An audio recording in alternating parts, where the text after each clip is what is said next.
अस्सलामुअलैकुम रहमतुल्लाहि व बरकातहू। मेरा नाम अहमद अकील है। आप देख रहे हैं प्रॉपर्टी टीवी। इस्लामाबाद से मरी को जाते हुए जो पुराना ढोकरी चौक होता था, जो अभी आप उसको कश्मीर चौक भी कहते हैं, वहाँ पे आपको दो टावर, ट्विन टावर नज़र आते हैं। उन टावर्स का नाम है वन कॉन्स्टिट्यूशन एवेन्यू। ये प्लॉट भी बहुत महंगा बिका था। CDA इस्लामाबाद ने इसको ऑक्शन किया था।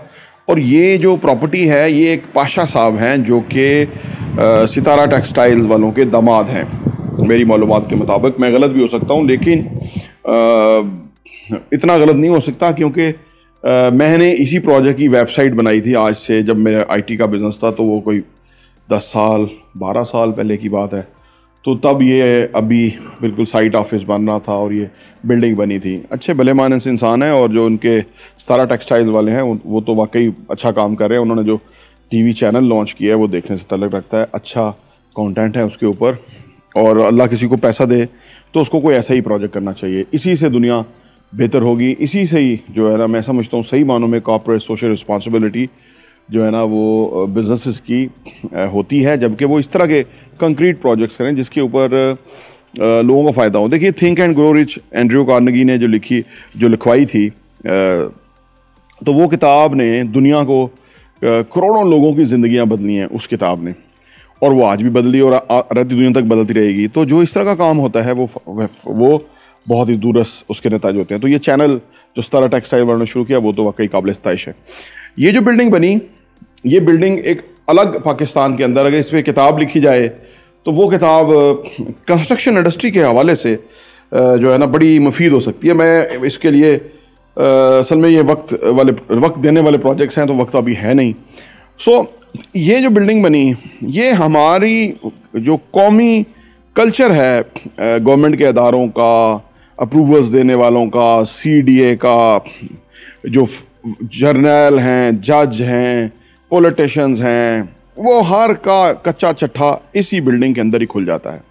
उसकी वजह ये कि ये बिल्डिंग उन्होंने प्लॉट दे दिया, फिर बिल्डिंग बनने नहीं दे रहे थे कि जी ये यूं बनेगी वो बनेगी। वो कमर्शियल एंगल फुलफिल नहीं हो रहा था।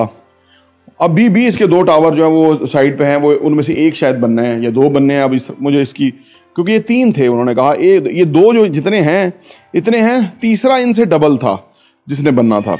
अब पता नहीं वो रुका है, क्यों रुका है, कहाँ पहुँचा हुआ है। ये आपके भी जानने की चीज़ है, मेरे भी जानने की चीज़ है।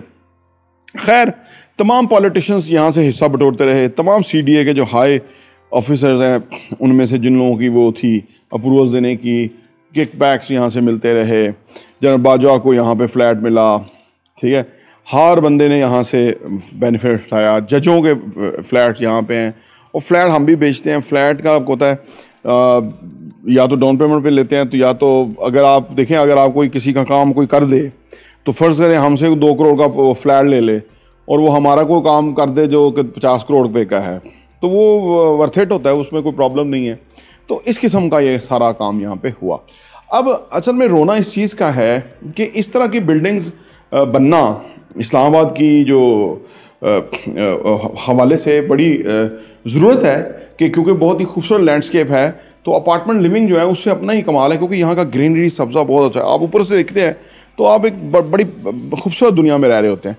और आपकी जो प्लाटों की कटाई हो रही है, जिस तरह से सपर्ब में बन गए हैं CDA के फेलियर की वजह से, गौरी टाउन बन गया, बनी गाला के कहाँ से कहाँ पहुँच गया, चट्ठा बख्तावर कहाँ से कहाँ पहुँच गया, टैक्सला की तरफ चले जाएं, किसी जगह भी चले जाएं, क्या कुछ बन गया जो कि नहीं बनना चाहिए था। अगर CDA एक्टिव होती और वो लोगों को प्लान कर देती, यही लोगों ने उस प्लानिंग वाले सेक्टर्स के अंदर प्लॉट ले लेने थे, उनके घर बन जाते हैं। लेकिन उनकी नाअहली प्लानिंग की, कि जिसकी, और हुकूमतों की नाअहली नहीं हो सका, तो लोगों ने अपने मुंह जिस तरह चाहा उस तरह से बना लिया। कमर्शियल्स बन गए, घर बन गए, और वो ख़राब हो गया।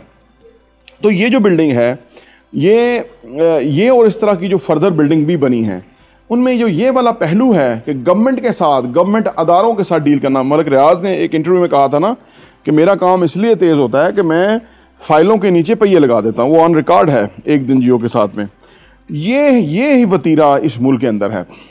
जब जहाँ ये वतीरा होगा ना, वहाँ एक बात याद रखें, वहाँ जो बिजनेसेस है फ्लोरिश नहीं होंगे। उसकी वजह है कि हम, क्योंकि यहाँ के जमपाल हैं और हम इस इस सिस्टम में सही तरह से इंडल्ज कर गए। हमें पता है कि कोई गवर्नमेंट सरकारी मुलाजम जो गंदे करतूत हैं उसके, रिश्वतखोरी ये वो, तो वो जो है ना वो इसी माशरे में बसता है और वो रिश्वत भी लेता है, डंके की चोट भी लेता है। जज जर्नैल जो हराम खाते हैं वो यहीं पे रहते हैं और उनकी बड़ी प्रोटोकॉल आओ भगत है, क्योंकि हलाल हराम की तमीज़ यहाँ ख़त्म हो गई।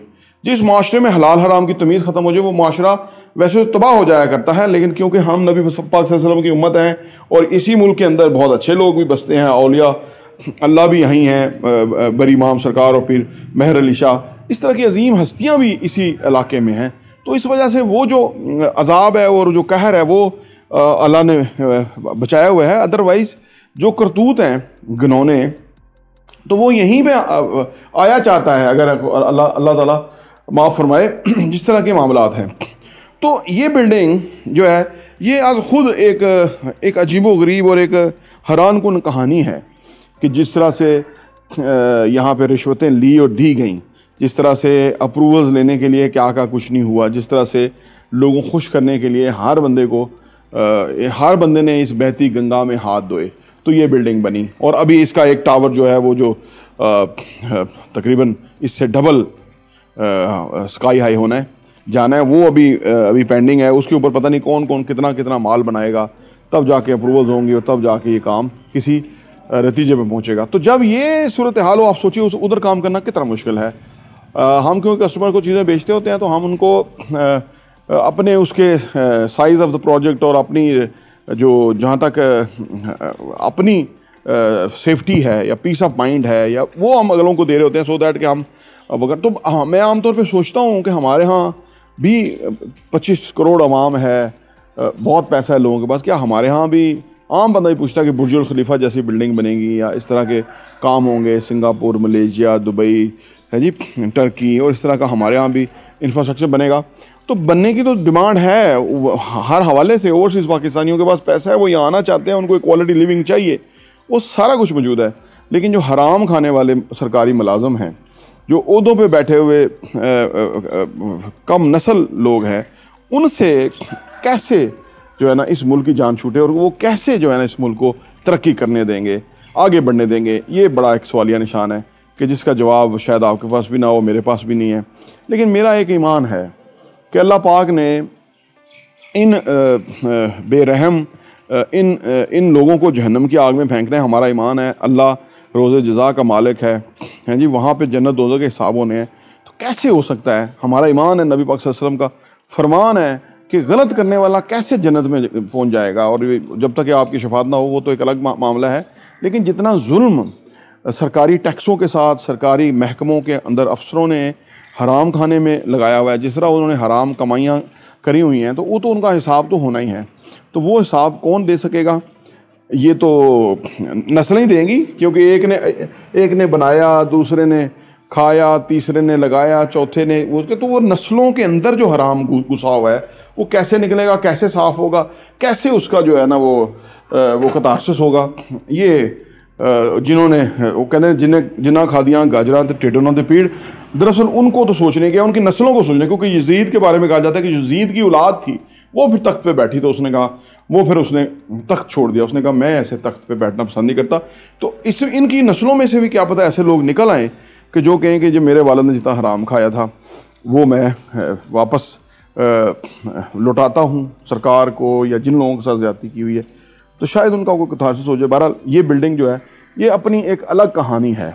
पाकिस्तान में हर बिल्डिंग एक कहानी है, लेकिन इस बिल्डिंग की भी एक अजीबोगरीब कहानी है। आज की कहानी के साथ शुक्रिया।